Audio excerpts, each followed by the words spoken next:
Alrighty. Okay.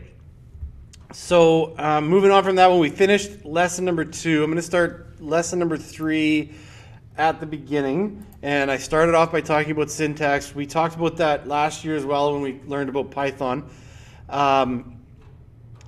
Some of the important parts of Java syntax is what this lesson is going to be about. And then we'll get into the basics around output. Okay, this is, for the most part, you've already seen this. Let me just make sure. Yeah.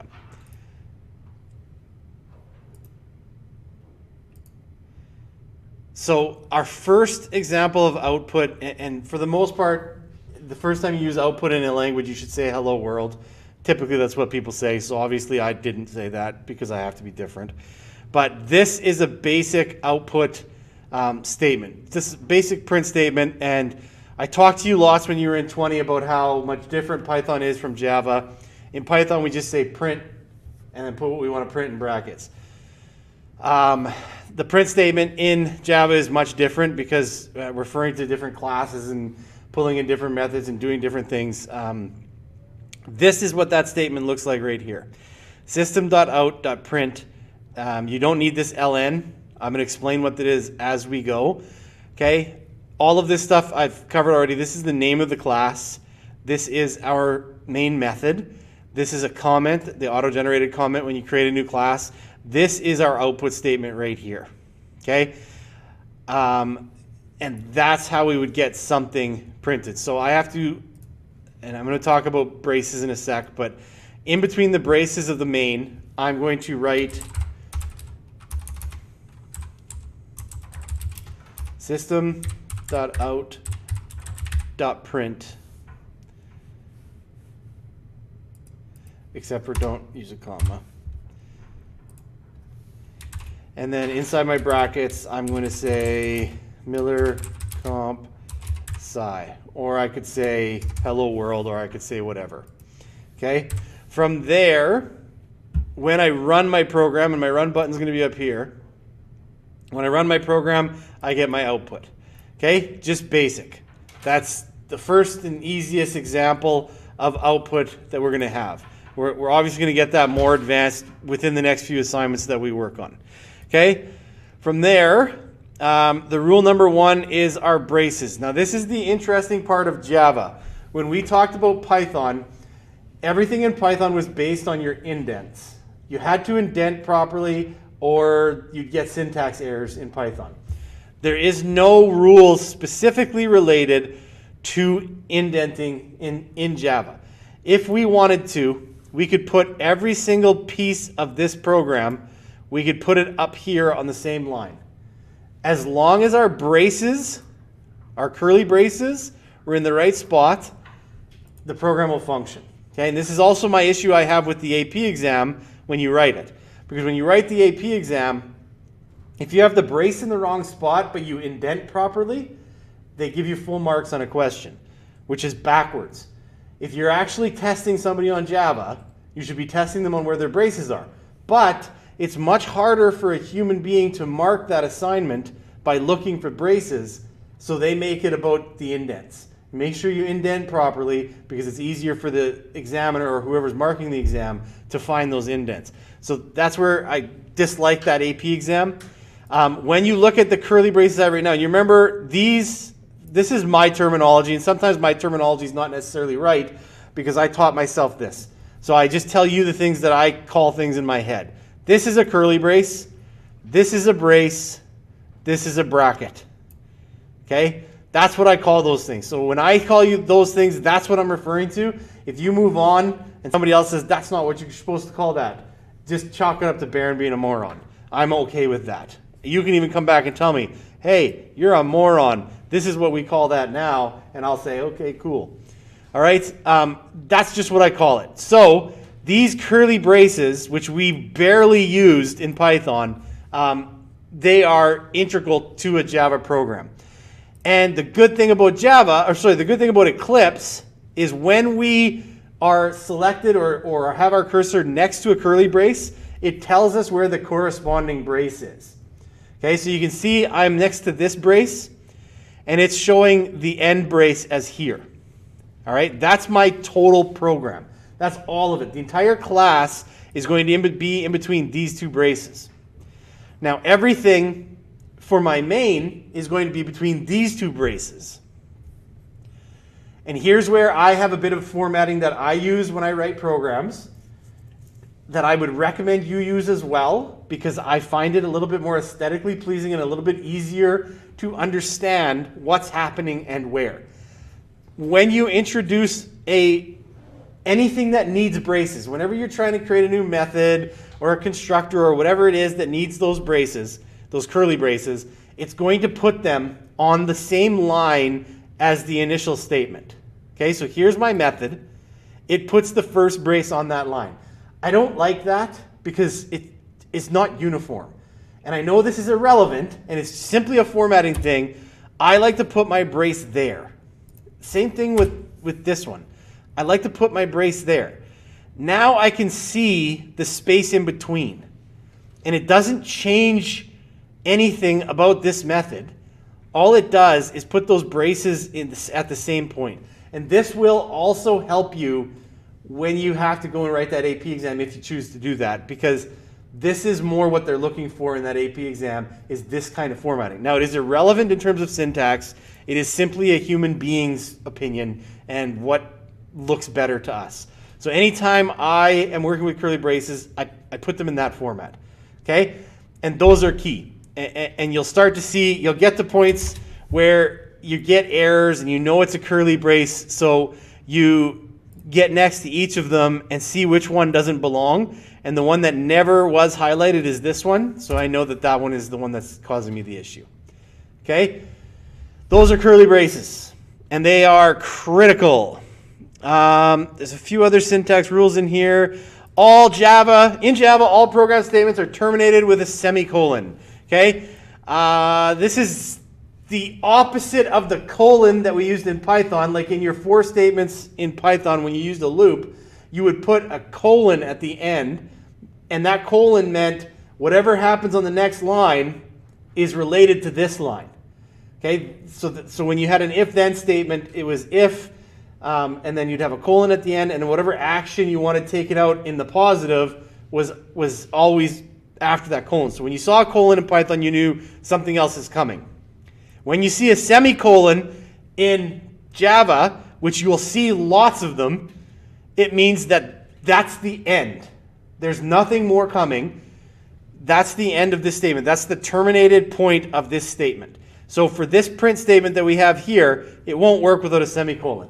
And honestly, it drives me crazy because I always forget the semicolon. I'll write something up and I'll think, oh man, this is going to work perfect. Then I got an error and I'm like, what is it?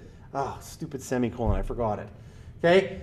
Get in the habit of that semicolon at the end of any program statement just to make sure you get used to it and you don't run into the same issues that I have. Okay? You're never going to use a semicolon before an open brace because those two things are in contradiction, right? A semicolon means we're done. We have nothing else happening. But when you look at my method here, if I was to put a semicolon here, this is not a program statement. It's a method. And a method means there's something else happening. We got something going on within this method. So if I was to put a semicolon here at the end of this statement, I'm obviously going to get an error because this is the termination of this statement. It means nothing else is happening. Well, there's a whole lot happening down here within this method. Okay, so that's why we never put a semicolon before an open brace. That's the issue that it comes, because those two things are in contradiction. One means termination and the other really means the beginning of something. Okay? Syntax rule number 4, kind of. Indenting in space note, I already talked about that. Moving on. Okay. So the breakdown of this print statement that we have print x, and when we use system.out.print x, it's going to print whatever's in whatever x represents. If we use print line, it's going to print whatever x is and then move down to the next line. Okay? This one's a little bit more complicated, which we'll get to as we go on through the course. The one I want you to focus on is this print line. Okay? And you can see my example down here that I have system.out.print Miller comp sci, and then the exact same code underneath. So when I have this, if I create the second one right underneath it, what I'm going to end up with is something that human beings don't like. Okay? So I print it, and now I end up with Miller comp sci, no space, Miller comp sci. Which is, obviously that's a mistake. So we can do the thing we learned in Python, where we put a space at the end of this one, or we put a space at the beginning of that statement. Either one of those strings we put a space in, so it gives us a more aesthetically pleasing look for humans. We don't like words mashed together. Now there's a space, good, that's fine.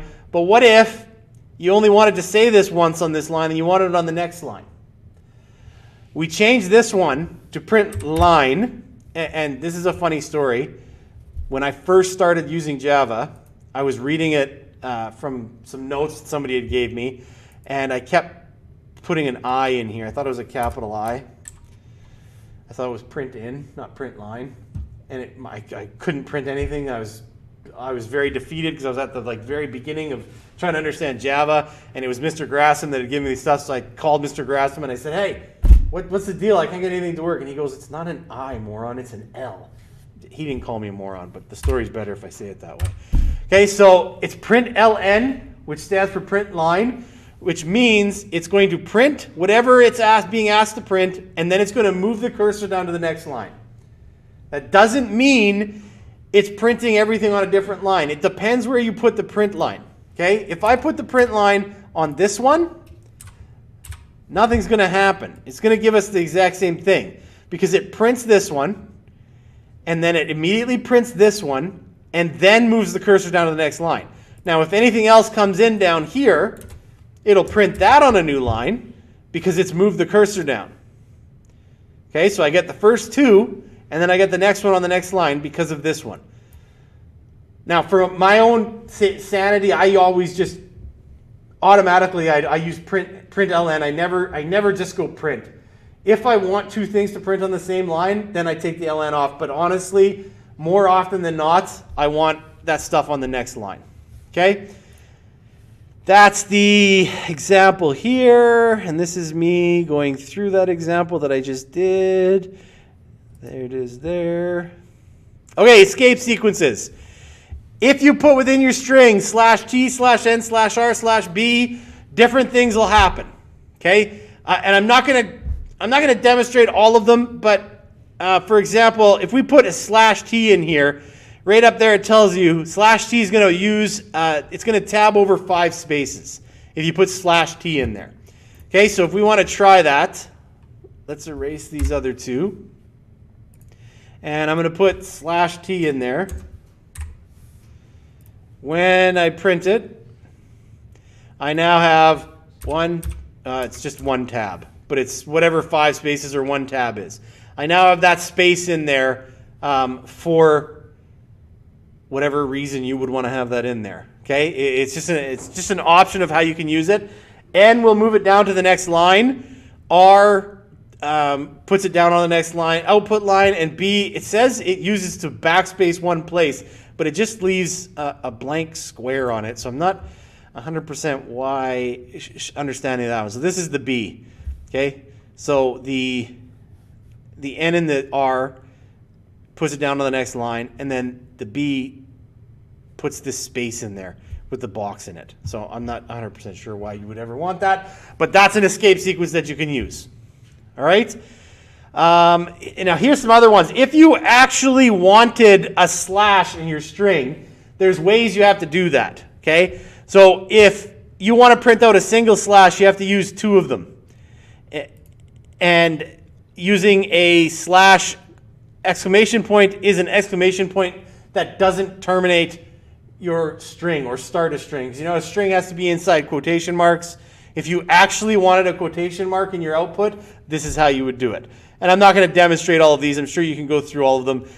Here's an example. The reason I put these screenshots in here is because for your exams, I'll let you go into the lesson, but sometimes it can take forever to find a specific spot in the lesson. So what I tell all the students to do is to screen grab this section, put it into a Word document or a PowerPoint or something. Then when you write the final test for the module, you have all of these screenshots with all the pertinent information, quick to grab, and you can go in and look at it. Okay? Comments. Now there's 2 ways to do comments. And obviously I harped on you lots about comments and make sure they're in there for multiple reasons. Working in groups, explaining why you're doing something, or if you go away from a program for years and you come back to it, you want to understand what you were thinking at the time you did it. That's why we put comments in. Now I'll have basic top comments that I always have, like name, project, assignment name, project description. Those will always go here, but then I would expect comments throughout your program as well. Okay, using comments. Who remembers how to use a comment in Python? Hashtag. It was a hashtag, number sign, whatever you want to call it. Okay, so that was Python. We use 2 slashes in Java, and you can see it's not. I don't remember if these are forwards or backwards. I think these ones are forwards because they're moving further from left to right. These ones I call backwards slashes, whatever they are. That will comment out a single line. Okay, so now anything I type here is a comment. Okay? Lowercase i's make baby Jesus cry. Okay, so anything now I type on that line is going to be a comment. The issue that you can run into is you may want to comment out large sections. So then you've got to go to this line and do both, and then this line and do both, and and then if you have 40 lines of code that you want to comment out, it takes a while. So the second option is you go /*, and that's like open comment, and then you can go to the end, either at the end of here or onto the next line, and you can say */, and that's like close comment. So now I don't have any errors, and I'm still able to run my program. Okay, so when I run my program, it's still going to print out this last one because I didn't comment that one out. So that's how you comment out large chunks and how you can comment out individual lines. Okay, I think that's it for that. Some common errors. I put these at the end of every lesson. Just common errors that you should expect and that you can end up with. Questions on that lesson at this point? Okay, I'm just going to mute this screen for 1 sec. And I'm going to go back and intro these 2 lessons that we have to go through. Sorry, the 2 assignments that we're moving to. Okay, you won't be able to see this on here because I took it out because it was ridiculous. It was a little snakes and ladders game, but it was dumb. So I took it out. You're going to have this quick quiz to go through. Quizzes are very much prep for the test at the end of the module. Okay? I hate quizzes and tests. They don't assess anything, but I have to get you ready for computer science in the real world, which has lots of tests. So the quizzes are practice. You can take them as many times as you want. Don't just keep taking them until you can get full marks. Take them and understand the questions. Make sure you understand why each answer is the answer that it is. I have this essential skill in here because as we get further into these assignments, you have to be able to open a .java file that I've shared with you. And you have to go through here and do it an exact way or it won't open. Okay? I'm not going to go through that now. I'll let you do that on your own when we get to that point. This is something I talked about at the beginning. If you were working on assignment 34, cool numbers, this is the package line that you would have at the top of the page. Okay? Even though you don't have a package, or maybe you do have a package that you've created, this is the way I want you to include it when you submit it to me. Because that's how I organize your programs when you submit them. You submit them as package, capital, assignment 34, and then capitalize the assignment name. Okay, that's how I want it. I can then put it into a spot that helps me do that. And the package is up here. So whatever the assignment name is, so when we get down to assignment 5, class and method practice. So if you're working on assignment 5, whether you do it while you work or after, this is what the assignment name would be. That's what the package would be. Now, your class can just be assignment 5 or methods or whatever it would be, but that's what your package would be when you submit it to me. Now, you can create your own package down here, and if you right-click on this, or if you just hover over this, it'll give you an option to say, move this to a package called that. And then it'll create a package within that project that you're working on, and it'll move it into there. Okay? Or it'll say, hey, you want to change it back to the actual one it's supposed to be in? This is something you can do at the very end if you want. If you have your own naming convention you want to use for your classes, that's fine. And then just do this at the very end. I'm good with that as well. As long as when I get it, it says this. Okay, and so I clicked on that, and then it created it for me. Okay. Assignment number 4, Ascii animal. Using a class, you can just use one class. You're going to create, using ASCII characters, some type of creature. I don't just want a square or a triangle. Some type of creature or animal or something like that. So you got to combine a couple different shapes and make it into something that looks weird. I don't care. As long as it's not just a square. Obviously, and it can't be this thing. You have to create your own. Okay? That's all I'm looking for in the first one. So you're going to use print statements, escape sequences to create some type of shape. Don't spend 6 hours on this assignment. Okay? It's meant to take about 10, 15 minutes, maybe 20 minutes if you wanted to get really creative. Okay? You can spend hours on it. Please don't. All right? That's all you're expected to do. This is the top comments that I expect at the top of every single one of your programs, right under your package declaration. You're going to have these 4 comments.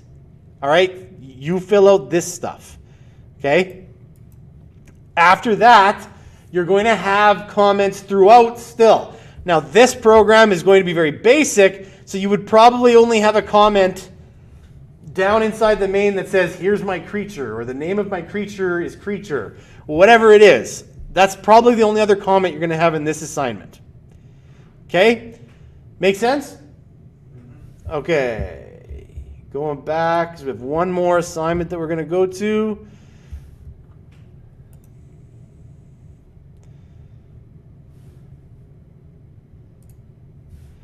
Okay.